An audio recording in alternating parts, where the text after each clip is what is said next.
Good morning, dear students. ഇനി നമുക്ക് പഠിക്കാനുള്ളത് ഡയറി ഫാമിംഗ് ആണ്. നിങ്ങൾക്ക് ഒരു ചെറിയ പോർഷൻ ആണ് പഠിക്കാനുള്ളത്. ഈ മേഖലയിൽ നിന്ന് വലുതായിട്ട് ചോദ്യങ്ങളൊന്നും ഇതുവരെയും ചോദിച്ചു കണ്ടിട്ടില്ല. 1 മാർക്ക് ക്വസ്റ്റ്യൻ, 2 മാർക്ക് ക്വസ്റ്റ്യൻസ് അങ്ങനെ മാത്രമേ ചോദിച്ചിട്ടുള്ളൂ. എന്നാലും നമുക്ക് ഡയറി ഫാമിംഗ് പഠിക്കാം. അപ്പോൾ ഡയറി ഫാമിംഗ് എന്ന് പറയുമ്പോൾ in India the rural population depends heavily on the livestock for their livelihood. Cattle rearing in India is carried out under a variety of adverse climatic and environmental conditions. The salient features of cattle development program are selective breeding, increase in milk production among the breeds, crossbreeding with exotic breeds, and maintaining yield-rich animals. The major milk animals in India are cows and buffaloes. In India, cattle play a vital role in rural economy. Dairy farming provides a livelihood for a large section of people across our country. അപ്പോൾ ഒരു വലിയ population അല്ലെങ്കിൽ വളരെയധികം ജനങ്ങൾക്ക് ഒരു stable income കൊടുക്കുന്ന ഒരു മേഖലയാണ് ഈ ഡയറി ഫാമിംഗ്. നമ്മുടെ മേജർ മിൽക്ക് അനിമൽസ് എന്ന് പറയുന്നത് ഇന്ത്യയിൽ major milk animals cows and buffaloes ആണ്. നമുക്കിനി ടൈപ്സ് ഓഫ് അനിമൽ ഹൗസിംഗ് നോക്കാം. Broadly speaking, there are 2 types of livestock housing system, namely conventional brands and loose housing. ഈ ഫോട്ടോഗ്രാഫ്സ് കൺവെൻഷണൽ ബ്രാൻഡ്സിന്റെ ഫോട്ടോഗ്രാഫ് ആണ്. ഇവിടെ conventional brand നമുക്കറിയാം. ഈ ഫോട്ടോഗ്രാഫിൽ നിന്ന് നിങ്ങൾക്ക് കാണാൻ സാധിക്കുന്നു കൗസ് എല്ലാം നല്ല ഡിസിപ്ലിൻഡ് ആയിട്ട് ഒറ്റ ലൈനായിട്ട് നിരന്ന് നിൽക്കുകയാണ്. നല്ല റൂഫിംഗ് ഉണ്ട്. അതുപോലെ തന്നെ ഇവിടെ കൗസിനെയൊക്കെ അനിമൽസിന് നോസ് ടൈ ഉണ്ട്, നെക്ക് ചെയിൻസ് കൊണ്ട് കെട്ടിയിട്ടുണ്ട്. അപ്പോൾ വളരെ ഡിസിപ്ലിൻ ആയിട്ട് വളരെ നീറ്റ് കണ്ടീഷനിൽ റൂഫൊക്കെ ഉള്ള ഒന്നാണ് ഈ conventional brands. Brands are completely roofed and walls are also complete with windows, ventilators for proper ventilation. ഈ കൺവെൻഷണൽ ബ്രാൻഡ്സിന് നല്ല റൂഫിംഗ് ഉണ്ടായിരിക്കും. അതുപോലെ തന്നെ വെന്റിലേഷന് വേണ്ടിയിട്ടുള്ള വിൻഡോസും മറ്റു വെന്റിലേറ്റേഴ്സ് എല്ലാം തന്നെ ഇതിന് ഉണ്ടായിരിക്കും. ഇനി ഈ കൗ ഷെഡ് നോക്കിക്കഴിഞ്ഞാൽ നമുക്ക് കൗസ് ഇങ്ങനെ ഒറ്റ ലൈനായിട്ട് നിൽക്കുന്നത് കാണാം. ഇവിടെ ഇതിന്റെ ഫ്ലോർ സ്ലിപ്പറി ആകാൻ പാടില്ല. ഒരു റഫ് രീതിയിലുള്ള ഫ്ലോർ ആയിരിക്കണം. എന്നാൽ വളരെ നീറ്റായിട്ട് ക്ലീൻ ആയിട്ട് നമുക്ക് മെയിൻറ്റെയിൻ ചെയ്യാൻ സാധിക്കണം. ഡ്രൈ ആയിരിക്കണം, പക്ഷെ ഒരിക്കലും ഈ സ്ലിപ്പറി ആകാൻ പാടില്ല. ഇതിന്റെ വാൾ എന്ന് പറഞ്ഞ walls should also have a smooth hard finish of cement which will not allow any settling of dust and moisture. Corners should be round. ഇനി റൂഫിംഗ് ആണെങ്കിൽ റൂഫിംഗ് നമുക്ക് ആസ്ബറ്റോസ് വെച്ചോ ടൈൽസ് വെച്ചോ ഒക്കെ റൂഫിംഗ് കൊടുക്കാം. പക്ഷെ അയൺ ഷീറ്റ്സ് ഉപയോഗിക്കാറില്ല. കാരണം അത് ടെമ്പറേച്ചർ ഫ്ലക്ച്വേഷൻസ് വളരെ അധികം ഉണ്ടാക്കുന്നത് കൊണ്ട് അയൺ ഷീറ്റ്സ് സാധാരണയായിട്ട് നമ്മളിവിടെ ഉപയോഗിക്കാറില്ല. ഇനി ഇവിടെ കൗസിന് അല്ലെങ്കിൽ അനിമൽസിനെ അറേഞ്ച് ചെയ്ത് നിർത്തുന്നത് തന്നെ അതിന്റെ എണ്ണം അനുസരിച്ച് നമുക്ക് സിംഗിൾ റോ ആയിട്ടോ ഡബിൾ റോ ആയിട്ടോ നമുക്ക് അറേഞ്ച് ചെയ്ത് നിർത്താം. അറേഞ്ച് ചെയ്ത് നിർത്തുന്നത് തന്നെ ഒന്നുകിൽ ടെയിൽ ടു ടെയിൽ സിസ്റ്റം ആയിട്ടോ അല്ലെങ്കിൽ ഹെഡ് ടു ടെയിൽ സിസ്റ്റം ആയിട്ടോ നമുക്ക് അറേഞ്ച് ചെയ്ത് നിർത്താം. ആദ്യത്തെ ഫിഗറിൽ ഫോട്ടോഗ്രാഫിൽ കാണുന്നത് ടെയിൽ ടു ടെയിൽ സിസ്റ്റം ആണ്. രണ്ടാമത്തെ ഫോട്ടോഗ്രാഫാണ് ഹെഡ് ടു ഹെഡ് സിസ്റ്റം. പിന്നെ ഈ കൺവെൻഷണൽ ബ്രാൻഡ്സിന് അനിമൽസിനെ ഫീഡ് ചെയ്യാനുള്ള ഫീഡിങ് ഏരിയ ഉണ്ടായിരിക്കണം. ആവശ്യത്തിനുള്ള വെള്ളം വാട്ടർ സപ്ലൈ ഉണ്ടായിരിക്കണം. അതിനു പുറമെ തന്നെ ഇതിന്റെ വേസ്റ്റ് മെറ്റീരിയൽ കൗഡർ റിമൂവ് ചെയ്യാൻ വേണ്ടിയിട്ടുള്ള ഒരു ഏരിയ, സഫീഷ്യന്റ് സൈസിലുള്ള ഒരു ഏരിയ ഉണ്ടായിരിക്കണം. ഈ കൗഡർ റിമൂവ് ചെയ്യുന്ന ഏരിയ നമുക്ക് വളരെ ഫ്രീക്വന്റ് ആയിട്ട് ക്ലീൻ ചെയ്യാൻ സാധിക്കണം. അതിന് മറ്റ് ബ്ലോക്ക് ഒന്നും ഇല്ലാതെ വളരെ ഫ്രീക്വന്റ്ലി ക്ലീൻ ചെയ്ത് സൂക്ഷിക്കാൻ പറ്റുന്ന ഒരു ഏരിയ, അതിനുള്ള സഫീഷ്യന്റ് സൈസ് ഉള്ള ഒരു ഏരിയ ആയിരിക്കണം. അപ്പോൾ ഇതെല്ലാമാണ് കൺവെൻഷണൽ ബ്രാൻഡ്സിൽ ഉള്ളത്. ഇതൊരു കോസ്റ്റ്ലി സിസ്റ്റമാണ്. ഇത്തിരി പൈസ മുടക്കുള്ള ഒരു ഹൗസിംഗ് സിസ്റ്റമാണ് ഈ കൺവെൻഷണൽ ബ്രാൻഡ്സ് എന്ന് പറയുന്നത്. അടുത്ത ഒരു ടൈപ്പാണ് ലൂസ് ഹൗസിംഗ്. ലൂസ് ഹൗസിംഗ് ഇവിടെ ഈ ഫോട്ടോഗ്രാഫിൽ കാണുന്നത് പോലെ തന്നെ it comprises keeping cows loose in an open paddock or pasture throughout the day and night except milking. ഈ കൺവെൻഷണൽ ബ്രാൻഡ്സിലെ മിൽക്കിങ്ങും എല്ലാം ആ കൗഷെഡിൽ തന്നെ നടക്കും. ഈ ലൂസ് ബ്രാൻഡ്സിലെ കൗസ് ഒക്കെ ഇങ്ങനെ അനിമൽസിനെ ഫ്രീ ആയിട്ട് നടക്കാനുള്ള സൗകര്യം ലൂസ് ഹൗസിംഗ് സിസ്റ്റത്തിലുണ്ട്. മിൽക്കിംഗ് ടൈമിൽ മാത്രമാണ് ഇതിനെ നമ്മൾ കൗഷെഡിന്റെ ഉള്ളിലേക്ക് ആ മിൽക്കിംഗ് ഏരിയയിലേക്ക് കൊണ്ടുപോകുന്നത്. ബാക്കി സമയങ്ങളിലെല്ലാം അനിമൽസിനെ വളരെ ഫ്രീ ആയിട്ട് പുൽമേടുകളിൽ ഇതുപോലെ ഫ്രീ ആയിട്ട് തന്നെ നടക്കാനുള്ള സൗകര്യം ഉള്ള ഒരു സിസ്റ്റമാണ് ലൂസ് ഹൗസിംഗ് സിസ്റ്റം. അതുകൊണ്ട് തന്നെ ഇതിന്റെ അഡ്വാൻറ്റേജസ് പറയുമ്പോൾ cost of construction significantly lower ആണ്. കോസ്റ്റ് ഓഫ് കൺസ്ട്രക്ഷൻ വളരെ കുറവാണ്. And it is possible to make further expansion without much change. Facilitate easy detection of animals in heat. Then animals feel free. വളരെ free ആയിട്ട് അനിമൽസിനെ ഇവിടെ move ചെയ്യാൻ സാധിക്കും. And therefore they prove more profitable with even minimum grazing. Animals get optimum exercise. അപ്പൊ ഈ loose housing ആയതുകൊണ്ട് ഒരിടത്ത് കെട്ടിയിടുന്നില്ല, വളരെ ഫ്രീ ആയിട്ട് അനിമൽസ് നടക്കുന്നത് കൊണ്ട് തന്നെ അതിനൊരു മിനിമം എക്സസൈസ് ഇവിടെ കിട്ടും. ഈ ലൂസ് ഹൗസിംഗ് സിസ്റ്റത്തിൽ നമുക്ക് അനിമൽസിന് ഫീഡിങ് ഏരിയ ഉണ്ട്. അതുപോലെ തന്നെ ആവശ്യത്തിനുള്ള വെള്ളം ഈ ഇതിനകത്തുണ്ടായിരിക്കണം. പിന്നെ ഇതിന്റെ കൗഡങ്സ് ഒക്കെ മാറ്റാനുള്ള ഏരിയ ഉണ്ടായിരിക്കണം. ഇവിടെയും ഈ ഷെഡിന്റെ ഫ്ലോറും വളരെ റഫായിരിക്കണം. ഒരിക്കലും സ്ലിപ്പറി ആകാൻ പാടില്ല. വളരെ നീറ്റ് ആൻഡ് ഡ്രൈ ആയിട്ട് നമുക്ക് കീപ്പ് ചെയ്യാൻ പറ്റുന്നതായിരിക്കണം ഈ ലൂസ് ഹൗസിംഗ് സിസ്റ്റത്തിലും ഉള്ള ഷെഡിന്റെ ഫ്ലോർ എന്ന് പറയുന്നത്. ഇതിന്റെ റൂഫ് നമുക്ക് സിമെന്റ് ഷീറ്റ് കൊണ്ടോ ആസ്ബെറ്റോസ് കൊണ്ടോ ബ്രിക്സ് കൊണ്ടോ ഒക്കെ ഇതിന്റെ റൂഫിംഗ് നമുക്ക് ചെയ്യാവുന്നതാണ്. And the entire shed should be surrounded by boundary wall or wooden fence.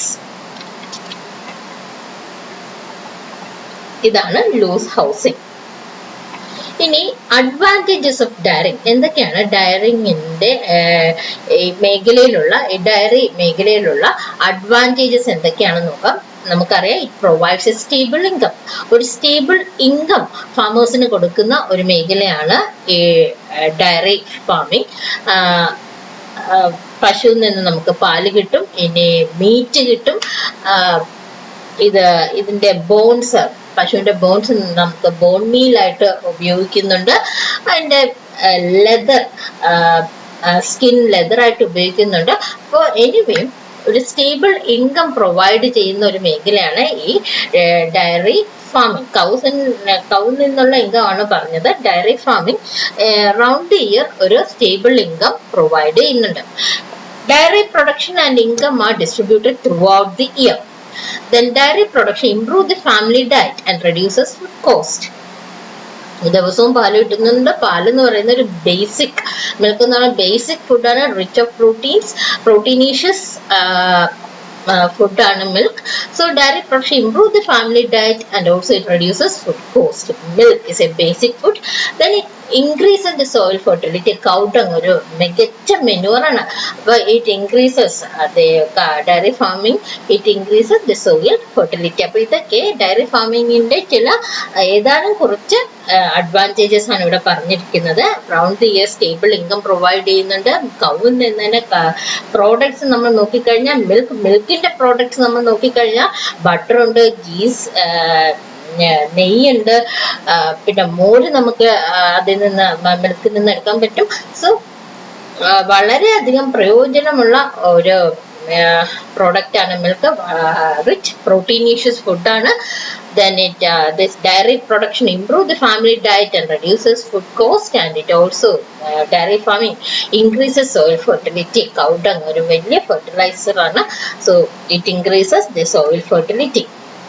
ഇനി ലിമിറ്റേഷൻ ഓഫ് ഡയറി ഫാമിംഗ് എന്തൊക്കെയാണ്? High labour, round year income കിട്ടും, പക്ഷെ അതുപോലെ തന്നെ ഒത്തിരി പണിയുള്ള ഒരു മേഖലയും കൂടെയാണ് ഈ diary farming.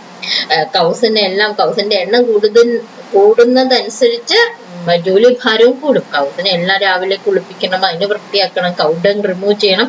So high labour ആണ്. ഇനി ലേബർ കോസ്റ്റ്, പുറത്ത് ആളെ നിർത്തിയാണ് നമ്മൾ ഇത് മെയിൻറ്റെയിൻ ചെയ്യുന്ന ലേബർ കോസ്റ്റ് എന്ന് പറയുന്നത് ഭയങ്കരമാണ്. ഇതിന്റെ ലേബർ കോസ്റ്റ്, ഡയറി ഫാമിൽ ലേബർ കോസ്റ്റ് ഭയങ്കരമാണ്.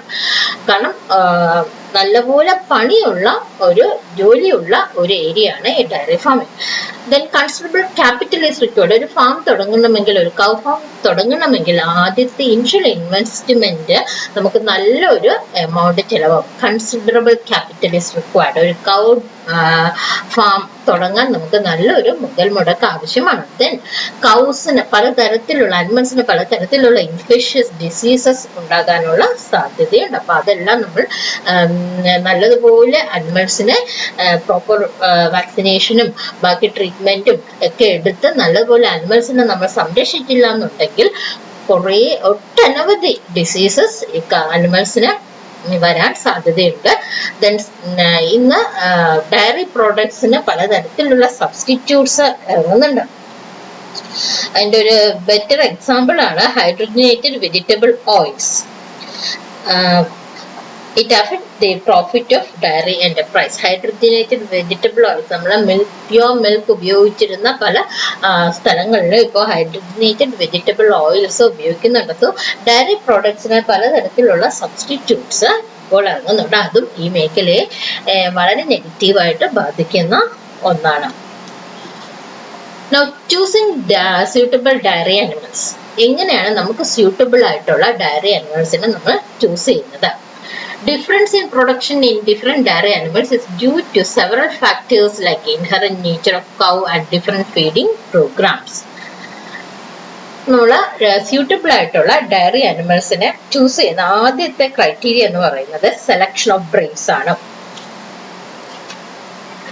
ഇന്ത്യയിൽ 26 വെൽ ഡിഫൈൻഡ് ബ്രീഡ്സ് ഓഫ് കാറ്റിൽ ആൻഡ് 6 ബ്രീഡ്സ് ഓഫ് ബഫലോസ് ഉണ്ട്.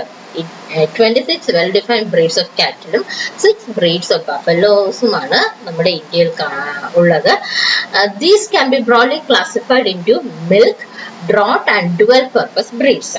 ഈ ബ്രീഡ്സിനെ നമുക്ക് മൂന്നായിട്ട് തരംതിരിക്കാം: milk breeds, draught breeds and dual purpose breeds. Milk ഈഡ്സ് എന്ന അതിന്റെ പേര് സൂചിപ്പിക്കുന്നത് തന്നെ നല്ലതുപോലെ മിൽക്ക് തരുന്ന വെറൈറ്റിയാണ്, ബ്രീഡാണ് മിൽക്ക് ബ്രീഡ്സ് എന്ന് പറയുന്നത്. ഡ്രോട്ട് എന്ന് പറയുന്നത് മിൽക്കും തരും, അതുപോലെ തന്നെ നമുക്ക് പലതരത്തിലുള്ള ജോലി ചെയ്യാൻ ഉപയോഗിക്കാവുന്ന ഒന്നാണ് drought. Dual purpose breeds, draught breeds നമ്മൾ സാധാരണയായിട്ട് ജോലിക്ക് നില ഉഴുന്നതിനും അങ്ങനെയുള്ള ജോലിക്ക് ഉപയോഗിക്കുന്ന അനിമൽസ് ആണ് draught breeds. And females dual purpose breeds are fairly good milk yielders. ഈ ഡുവൽ പർപ്പസ് ബ്രീഡ്സിന്റെ females they are fairly good milk yielders, and bullock are good for draught purpose.